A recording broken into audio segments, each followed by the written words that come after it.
playing after the second game with the Lakers, Christmas 2024. First of all, let's hear what Mom thinks. How do you feel about tonight's game, Mom? Demoralized. Pay a lot of money for these season tickets for so many years. But this season, I was so optimistic that we've seen so many close losses.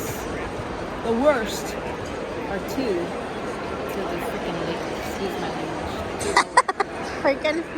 The freaking Lakers. Faker Lakers. Yes, we lost again. But I want to talk about this because I think people are like, what's the deal? Is there a rivalry with the Lakers? I mean, there's always been sort of a rivalry with Sacramento and the Bay Area, Sacramento and the Lakers. I mean, but it's died down. And I don't think that the reaction of the crowd, which I didn't catch on camera, I'm sorry, you may have heard about it on the news if you're a big basketball fan and you watched last night's game.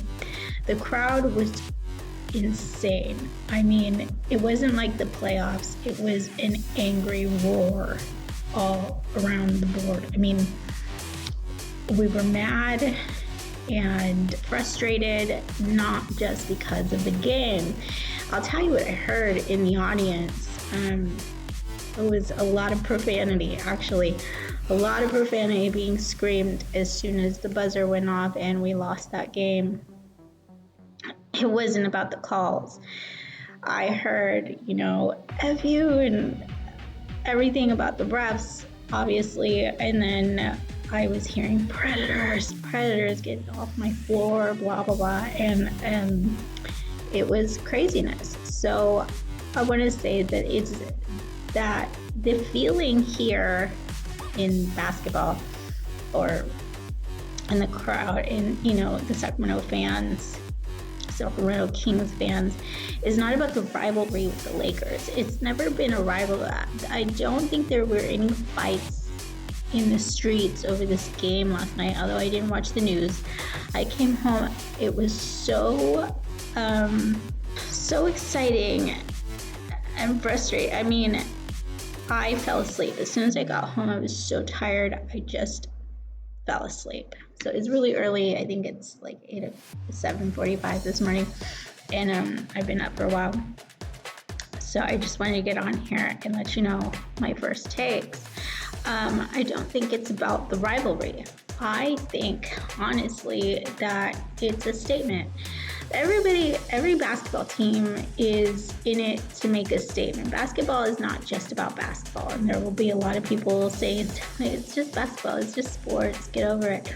Well, sports in general, all sports, I would say especially basketball. I think there's been other sports, or have been the main way people could make political statements or any kind of statements is in sports, and basketball is no different. So I think every basketball team, every sports team has something that they're trying to say, is making some kind of statement, and it may change over the years. And I think the past few years with the Kings, it's really been, like I spoke about before, we're a wholesome team. And when I say that, I mean these kids on the team, the players that we've chosen, live pretty clean lives, and they're family men.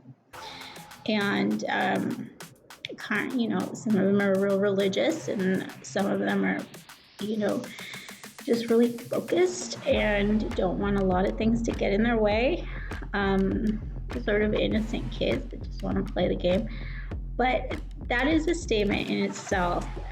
We don't want to have to be on the floor to play against criminals. We're trying to go against that and create teams, or a team that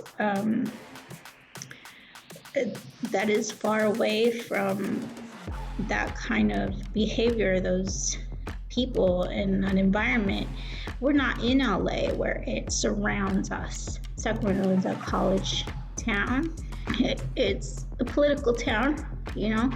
Yeah, it's the capital, and so we have not just something to prove, but we have like an image and a reputation to uphold for this city because we're the capital of California, and we're very respectful of that. So we're respectful people. I don't think there were a lot of fights after the game because we're not terribly violent. The game is the game, but it's not about the fans against the fans. In this last game, it wasn't about the fans against the fans. The people, we don't understand how you could be fans of a team that's so supportive or support a player and wear the jersey of a player that's been associated with one of the worst predators in the last 25 years. So it's just that. That's all it is. We're just mad that he's on the floor. We're mad that our players have to play against them. We're mad that we have to pay to watch them. But then we'll pay to be able to say what we want, what we have to say. And if we can't get the win, if the players can't get the score, the fans have to be there to make the statement themselves. And so that's exactly what happened. That's what happened. They couldn't get the score, so the fans made it known. We were loud about it, how we felt. And it's not, sometimes it's not just about the game, you know? Yeah, I think because we're a political town and this is where some of the laws begin and get written, that it matters. Those things matter to us as, a community. So that's what happened in last night's game. And we could talk all about, what went wrong, what went right. It was a really close game. Okay. Well, the Kings actually played better than they did 2 nights ago. Their free throw shooting was better. 3-point shooting was better than the Lakers. So from that standpoint, I think their field goal percentage was, let's see. It's like Kings shot 43% and the Lakers shot 48%. So, point-wise, it was a minor difference, but the Kings just kept making too many mistakes, which led to fouls, which led to free throws, and it was enough for the Lakers to win. But don't you think it was like a really tight game? Like they went at it pretty good. Yeah. Just was like one or two missed shots that were really hard to get in. Yeah, for example, that last shot. That Fox had a lot of pressure. 20 seconds, 20 seconds to go. Had he made that shot, we might have been in overtime. But shoulda, woulda, coulda. I know. But it shouldn't come to that. It should not come to that. As my mom said, it was very, very close. I think they lost by 4 points, which they could have certainly gotten, but the pressure builds up. The crowd was loud. And they should be able to deal with pressure, but they couldn't make their free throws because we were so loud. And when it came time for us to, get that 3 or get that last couple of points and, tie up, we couldn't get it. And I won't blame it on the crowd. I'm sure the Kings, especially Fox, is very, very used to that. But what I will say is that after the game, I saw Sabonis limping, and my mom's been talking all week about how he looks like he's in pain, and he hurt himself from the fall from one of the previous games, and he's expected to go out there and play like a monster. But that's what they do. So that's also the reason we're so supportive and such loud roars out there, because whatever fights they can't fight, whatever battle they can't fight, we're there to back them up in whatever way that we can. And there's only so much the fans can do, right? I mean, we're not out there. We're not on that court with you. We try to, get the adrenaline up, and sometimes it works, but I can't imagine what it's like. It's kind of like The Gladiators. There's that movie out with Pascal and Denzel Washington, and it's kind of like you're out there and they put in the worst guys on the other team, and you're trying to, fight for your rights and fight for the, good causes. And these are the people that they were big. The Lakers are big, and we're really, really feeling that. They tried to get fast.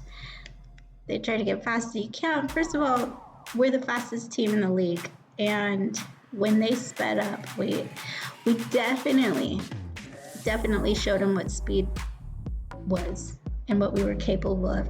So the previous game, the first game with the Lakers, our defense was up high, and I think we were doing well in the first 2 quarters in this game, but when we started picking it up in offense, we started losing it in defense. So I do think that they need to, work on that balance. Working on one end of the court, you have your adrenaline and you try to take a break when you're on the other court, and you got to be able to keep up that stamina. Not that they don't have stamina, but I think that's kind of what happens because we are the smaller team and we are so fast that it does work, put us to work a lot harder than everybody else. We're working harder. That battle, it's a true fight out there. So definitely in the future, we're looking for put in one of our bigger guys, but we're looking for bigger guys definitely in the future because I'm not sure, but I do think that we are also the smallest team in the league. So being small and fast is great. I'm small and I'm fast, but there's a lot of things that I cannot do. So I do recognize where I need help, Will we make the playoffs? We will see. It's not over for us yet. We're going to be playing the Pacers tonight or next. We're going to be playing the Pacers next. My mom's going to that game with her husband. I won't be at that game, but I'll be watching. Definitely be watching. We'll see how that one goes. But that's my take on the Lakers versus Sacramento, whether or not it's a rivalry, and that was the issue in the audience. I don't think so. I think it's just literally trying to make a statement and get these criminals off the court. It's been too many times in the past few years that we've discovered some of the criminals in basketball. And criminals, predators, rapists, people who've been associated with rapists, and really bad guys, so we don't want to have to deal with that. And people could say that LeBron was a victim, that you could try to say that, but I can't imagine that he didn't know what was going on, since everybody else claims they knew what was going on. There are videotapes. That's a current thing in basketball. It's just,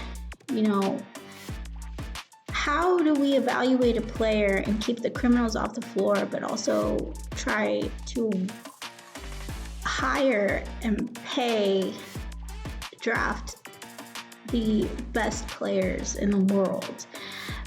Will the game suffer if we eliminate the criminals, those real rough guys that don't give a...